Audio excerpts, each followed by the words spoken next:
మనం నిన్న పొద్దున సింగూరు బంద్ చేసి గేట్ లేపి మొత్తం వాటర్ క్లీన్ చేసి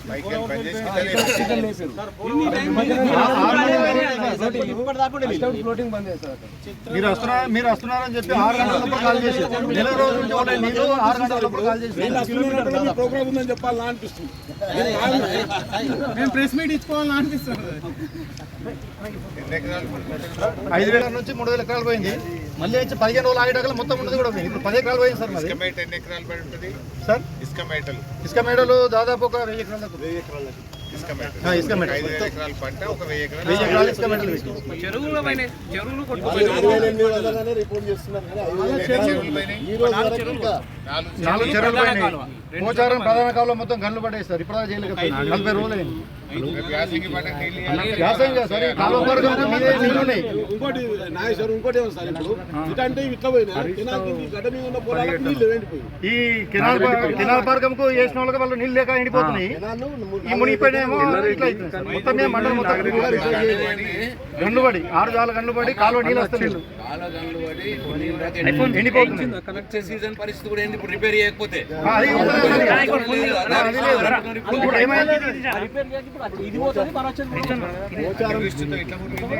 ఇక్కడ హెలికాప్టర్ ఈ ఫోటోలు అక్కడ పొలాలు పెట్టి ఫోటోలు చూపెట్టి కామారెడ్డి రోడ్ ఇప్పటి వరకు బంద్ ఉంది సార్. బస్సు ఈ రోజు వరకు తిరగట్లేదు.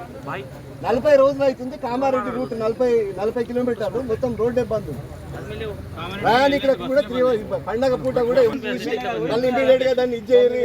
హరీష్ రావు మళ్ళీ ఇచ్చేస్తారని చెప్పి మళ్ళీ దాని కూడా డిస్కషన్ అవుతుందేమో మనం చూస్తామని చెప్పి జిల్లాలోనే ఎక్కువ వర్షం పడుతుంది సార్. పునాదుల లెవెల్నే ఉంది. ఇప్పుడు మండలంలోనే ఎక్కువ నష్టం సార్. ఎల్లారెడ్డి కాన్స్టిట్యూన్సీ ఉన్న చెరువులన్నీ కొట్టుకపోయినాయి. బస్సులు లేవు. ఇప్పుడు గరీబులకు ఆటోలు పెట్టి ఆటోలు అటు ఇటు మధ్యలో బస్సు బస్సులు నయా పైసా సాయం కూడా జరగలేదు. జిల్లా అధికారులు పంపిన రిపోర్ట్లో దాదాపు 344 కోట్ల రూపాయల నష్టం జరిగిందని చెప్తే ఇప్పటి వరకు 34 రూపాయలు కూడా ఈ జిల్లాకు విడుదల కాలేదు. ఎక్కడికక్కడ రోడ్లు తెగిపోయినాయి, విద్యుత్ సరఫరా నిలిచిపోయింది, కాలువలకు గండ్లు పడ్డాయి, చెరువులు తెగిపోయాయి.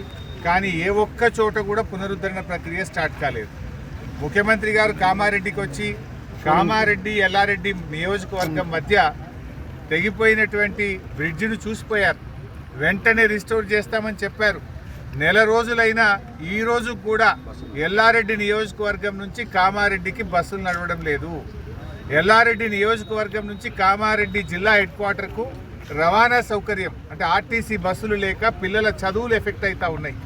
మరి ముఖ్యమంత్రి గారేమో పెద్ద పెద్ద మాటలు మాట్లాడిండు. 15 రోజుల్లోగా మళ్ళీ హైదరాబాద్లో మీటింగ్ పెడతా, 15 రోజుల్లో రివ్యూ చేస్తా, మొత్తం యుద్ధ ప్రాతిపదికన పనులు జరగాలన్నాడు. 15 రోజులు కాదు కదా, నెల రోజులు అయిపోయింది. నెల రోజులైనా మళ్ళీ రివ్యూ చేసింది లేదు. జిల్లా ఇన్ఛార్జ్ మంత్రి సీతక్క గారు ఇటు మరీ చూసింది లేదు, బ్రిడ్జిలు రిపేర్ చేసింది లేదు, రైతులకు పైసా సాయం చేసింది లేదు, ఇండ్లు కూలిపోయిన ప్రజలకు కూడా ఒక్క రూపాయి ఇచ్చిన పాపాన పోలేదు. అంటే రేవంత్ రెడ్డి మాటలకు ఎక్కువ, చేతలకు తక్కువ. ఇవాళ దాదాపు కామారెడ్డి జిల్లాలో 40,000 ఎకరాల్లో పంట నష్టం జరిగింది. వేలాది ఎకరాల్లో ఇసుక మేటలు పెట్టడం జరిగింది. వేలాది ఇండ్లు కూలిపోవడం జరిగింది. మరి రేవంత్ రెడ్డి గారు ఎందుకు సాయం చేయడం లేదు? ఆ రోజు ఏం చెప్పినావు నువ్వు? ఎకరాన 10,000 రూపాయలు తక్షణమే ఆర్థిక సాయం అందిస్తామన్నావు. తక్షణమే అని చెప్పి వరదల్లో మునిగి 2 నెలలు అయింది కదా, ఈ రోజు వరకు పైసా సాయం చేయలే రేవంత్ రెడ్డి గారు. ఇలా రైతులను ఉసురు పోసుకుంటున్నావు. నువ్వు యూరియా ఇయ్యలేక ఇబ్బంది పెట్టినావు, 2 పంటలకు రైతు బంధు ఎగబెట్టినావు, సన్నవడ్లకు బోనస్ ఇవ్వలేదు, పైగా ఇటు వరదతోని ఈ రకమైన నష్టం. అంటే రైతులకు అనేక రకాలుగా ఇబ్బంది జరుగుతూ ఉంది. అటు బోనస్ రాక, ఇటు యూరియా దొరకక, అటు రుణమాఫీ పూర్తి కాక, 2 పంటలకు రైతు బంధు రాక బాధపడుతుంటే వరదతో మరింత బాధ వచ్చింది. కనీసం వరద బాధితుల్ని కూడా నువ్వు ఆదుకోలేని ముఖ్యమంత్రివి. నువ్వే ముఖ్యమంత్రివి.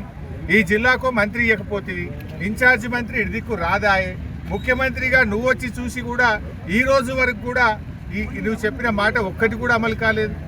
మేము రేవంత్ రెడ్డి గారికి కోరేది ఒక్కటే, రాష్ట్ర వ్యాప్తంగా వరద బాధితులను, వరదలో ముంపు గురైనటువంటి రైతులకు ఎకరానికి తక్షణమే 25,000 రూపాయల ఆర్థిక సాయం అందించాలని ఇవాళ రాష్ట్ర ప్రభుత్వాన్ని మేము డిమాండ్ చేస్తూ ఉన్నాం. అదేవిధంగా ఇల్లు కూలిపోయిన వాళ్ళందరికీ కూడా 1,10,000 రూపాయలు మనకు ఇవ్వాల్సినటువంటి అవసరం ఉంది. వాళ్ళకు కొత్త ఇల్లు మంజూరు చేయడంతో పాటు వారికి కూడా ఆర్థిక సాయం అందించాలని కూడా మేము ప్రభుత్వాన్ని డిమాండ్ చేస్తున్నాం. ముఖ్యంగా కాలువ, మా పోచారం కాలువకు 4-5 చోట్ల గండ్లు పడ్డాయి. 4-5 చోట్ల గండ్లు పడితే ఇవాళ ఆ పోచారం కాలువ మీద ఆధారపడ్డ రైతులకు నీళ్లు పోవడం లేదు. గండ్లు పూడ్చే తెలివి లేదా? ఇరిగేషన్ మంత్రి ఉత్తమ్ కుమార్ రెడ్డి పెద్ద పెద్ద మాటలు మాట్లాడుతుంటాడు. కొత్త ప్రాజెక్టా కట్టకపోతేవి, 1 ఎకరానికి 2 ఏళ్లలో నీళ్లు ఇవ్వకపోలేదు, ఓ చెక్ డ్యామ్ కట్టింది లేదు, ఓ చెరువు కట్టింది లేదు, ఓ ప్రాజెక్టు పూర్తి చేసింది లేదు. 4 గండ్లు పడితే పూడ్చే తెలివి లేదా అని నేను అడుగుతా ఉన్నా. పోచారం కాలువ గండ్లు పడడం ద్వారా ఇవాళ పోచారం కాలువ మీద ఆధారపడ్డ పంటలు ఎండిపోతున్న పరిస్థితి ఉన్నది. తక్షణమే పోచారం కాలువకు మరమ్మతులు చేపట్టాలని, గండ్లు పడ్డ చెరువులను పునరుద్ధరించాలని మేము ప్రభుత్వాన్ని డిమాండ్ చేస్తున్నాం. ఎందుకంటే రేపు యాసంగి పంటకు కూడా పోచారం కాలువ మీద ఆధారపడ్డ రైతులకు నీళ్లు ఇవ్వాలి. ఇప్పుడు వానకాలం కూడా పొట్టకొచ్చి పోచారం కాలువ మీద ఆధారపడ్డటువంటి పొలాలకు కూడా నష్టం జరుగుతూ ఉంది కనుక ఆ పనులను కూడా వెంటనే పునరుద్ధరించాలని ప్రభుత్వాన్ని డిమాండ్ చేస్తున్నాం. మరి ఈ జిల్లాకు ముఖ్యమంత్రి గారు నువ్వే ఇక్కడికి వచ్చి రివ్యూ చేసినావు, అక్కడ మెదక్లో వచ్చి రివ్యూ చేసినావు, 1 రూపాయి కూడా ఇవ్వలేదు నువ్వు. ఇంకెప్పుడు ఇస్తావు వరద బాధితులకు? ఎక్కడ తెగిపోయిన రోడ్లు అక్కడనే ఉన్నాయి. R&B మంత్రి కోమటిరెడ్డి వెంకటరెడ్డి మాటలకు ఎక్కువ, చేతలకు తక్కువ. మరి ఆయన ఈ రోజు వరకు కూడా ఒక్క బ్రిడ్జ్ అంతా రిపేర్ చేసినవా? తట్టెడు మట్టి పోసినవా? కనీసం తెగిపోయిన రోడ్లను పునరుద్ధరించారా? R&B మంత్రి ఏ రోజైనా రివ్యూ చేసిండా? R&B మంత్రి రివ్యూ చేయడు, జిల్లా ఇన్ఛార్జ్ మంత్రి పట్టించుకోడు, ముఖ్యమంత్రి చెప్పిన మాటలకు విలువే లేదు. ముఖ్యమంత్రి ఏం చెప్తావు నువ్వు కామారెడ్డికి వచ్చి చెప్పింది ఏంది? ఈ రోజుకి ఒక్కటే అమలైందా? 15 రోజుల్లో మళ్ళీ రివ్యూ చేస్తా అన్నావు, ఎందుకు చేయలేదు అని మేము ముఖ్యమంత్రి గారిని అడుగుతా ఉన్నాం. సో రాష్ట్ర వ్యాప్తంగా వెంటనే రిపోర్ట్లు తెప్పించి పంట నష్టం జరిగిన రైతులకు తక్షణమే ఆర్థిక సాయం అందించండి. పోయిన యాసంగి పంటల వడ్ల బోనస్ కూడా వెంటనే చెల్లించాలని చెప్పి మేము ప్రభుత్వాన్ని డిమాండ్ చేస్తున్నాం.